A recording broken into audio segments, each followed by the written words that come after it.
आता तुम्ही एक तुम्ही पळताय आणि इंग्रजी म्हणतात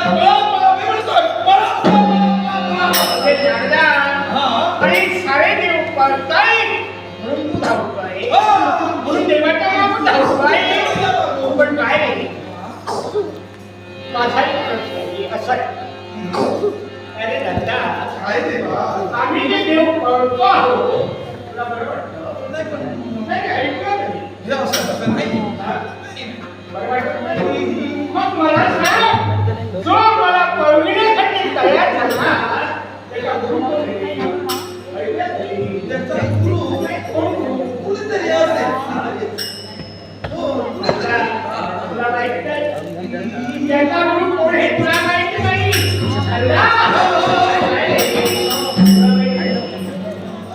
देवापासून मला ऐकायचं की त्याचा गुरु कोण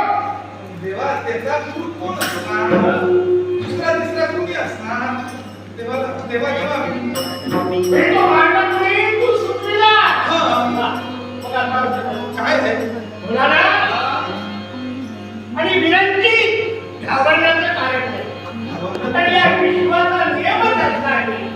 ज्यानं केलं त्याला भोगलं पाहिजे तर त्याचा जर गुरुत्व असली तर वेळ कशासाठी त्याच्या मागे मी त्याच्या मागून नाही तो सांगतो पाहिलं असेल तो तुमच्या मागून राहिला आणि म्हणून देवा तुला ज्ञानच असेल हे बघा अन्याय करून दिला वावरतोय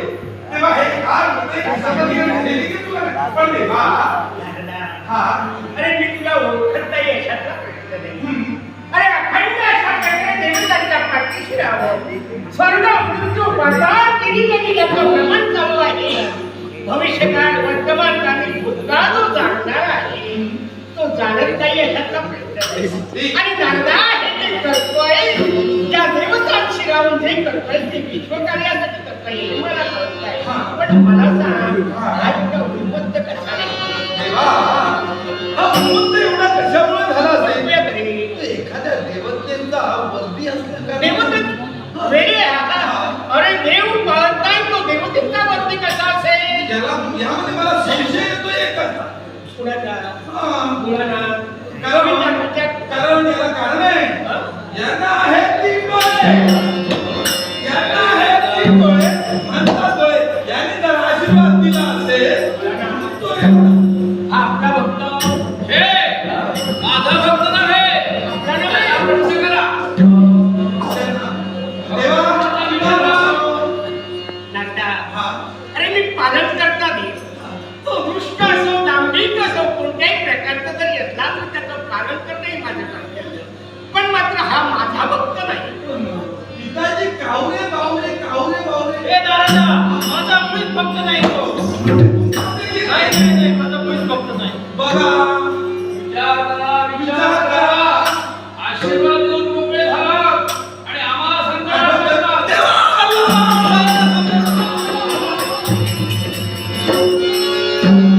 मला वाटलं हल्लाय की काय नाही यांनी केलं ना चला कशी माझ्या वरती असतो त्याने माझी एक साधी भक्ती केली त्याच्या भक्तीला म्हणून या देवानं त्याला वरदान सुद्धा दिलं ते तुम्ही त्याला वरदान दिलं यांचे उपकार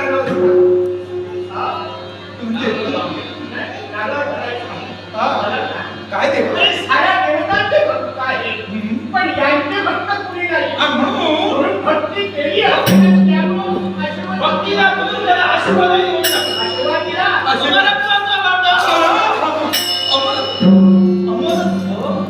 अमरत्वाचा वरदान देऊ आणि त्याचा मृत्यू कसा काय ठेवला ठेवलाय पण जरी या देवानं त्याला अमरत्वाचं वरदान दिलं असेल तरी सुद्धा त्याचा पुण्याचा या देवानं ठेवलाय देवानं ठेवलाय देवानं ठेवलाय काय असं त्याचा मुद्द्यांक या देवाला कसा रेखाटला ना दिवसा ना रात्री ना दिवसा ना रात्री ना जमिनीवर ना अथांगरी ना आकाशात म्हणजे नाही खाली नाही वर ना वायू ना अग्नी ना वायू ना अग्नी ना अस्त्र ना शस्त्र ना अस्त्र ना शस्त्र ना मनुष्य ना प्राणी ना पिता अशा कशापासून त्याला मरण नाही मरणार कसा देवा आता तो मरणार कसा मरणार कसा मग ऐक मरणार कसा तुम्ही म्हणतात तो वरही नाही खालीही नाही देवा शस्त्र नाही अस्त्र अस्त्र नाही ना दिवसा ना रात्री ना मानव ना मानव ना आता याला मार्ग असल्यावर बोला कसं पिताजी आता